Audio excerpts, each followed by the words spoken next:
This is TradeFlow News, bringing you relevant news and insights from around the world. TradeFlow News, enabling trade for SMEs and economies worldwide. These are some of the key topics that we will be looking into in today's program.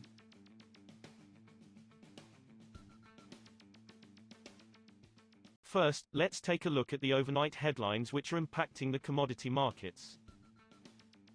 Oil prices fell in early trade on Wednesday after industry data showed a surprise build in U.S. crude inventories against analysts' forecast of a decline, reinforcing fears about weakening demand even as supply tightens. Brent crude futures dropped 19 cents, or 0.2%, to $80.49 per barrel, while U.S. West Texas Intermediate, WTI, crude futures fell 15 cents, or 0.2%, to $75.24 at 0414 GMT. Market players are also taking profits as risks persist ahead of a U.S. Federal Open Market Committee meeting, said Tina Teng, a CMC markets analyst. European Union energy ministers meeting in Brussels on Tuesday failed to strike a final deal on a bloc-wide cap on natural gas prices, after months of debate between countries over whether the measure can ease Europe's energy crisis. Responding to repeated requests from some countries, the European Commission proposed a gas price cap last month as the latest EU response to the economic upheaval caused by Russia cutting natural gas deliveries to Europe this year, leading to energy price spikes. But with countries still split over the details of the cap, Tuesday's meeting did not yield a final decision, leaving EU energy ministers to try again for an agreement at another meeting on December 19. Moving on to the top news in the energy sector. U.S. scientists on Tuesday revealed a breakthrough on fusion energy that could one day help curb climate change if companies can scale up the technology to a commercial level in the coming decades. Scientists at the Lawrence Livermore National Lab in California on December 5 for the first time briefly achieved a net energy gain in a fusion experiment using lasers, the U.S. Energy Department said. The scientists focused a laser on a target of fuel to fuse two light atoms into a denser one, releasing the energy.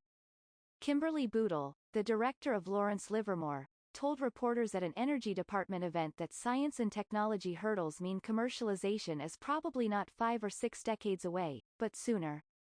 OPEC on Tuesday said it expected to see robust global oil demand growth in 2023 with potential economic upside coming from a relaxation of China's zero-COVID policies, which this year have pushed the country's oil use into contraction for the first time in years.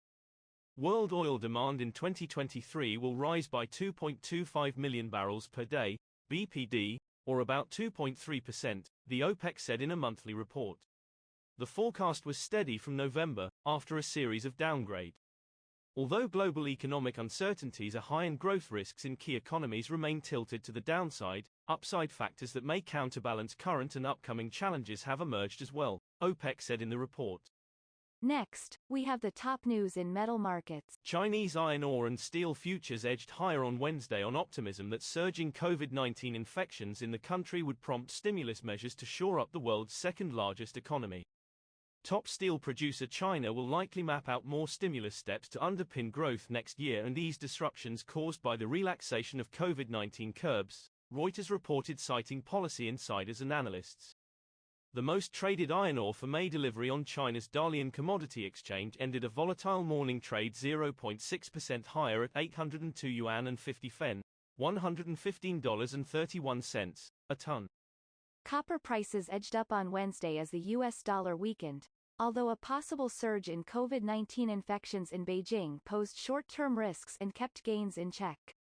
3-month copper on the London Metal Exchange CMCU3 was up 0.29% at $8,522 a ton by 0700 GMT, after having hit its highest since June 23, at $8,629, in the previous trading session.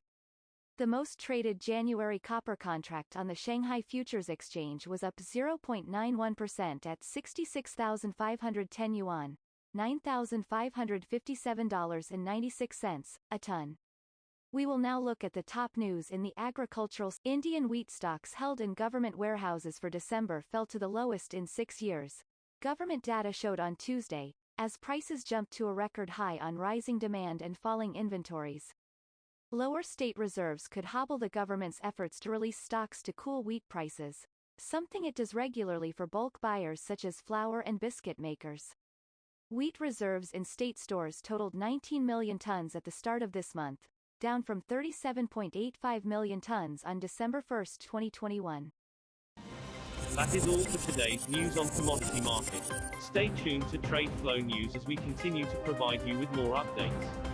We also invite you to follow us on Twitter at TradeFlow News, which allows you to watch our program on your mobile device or desktop to receive information from there.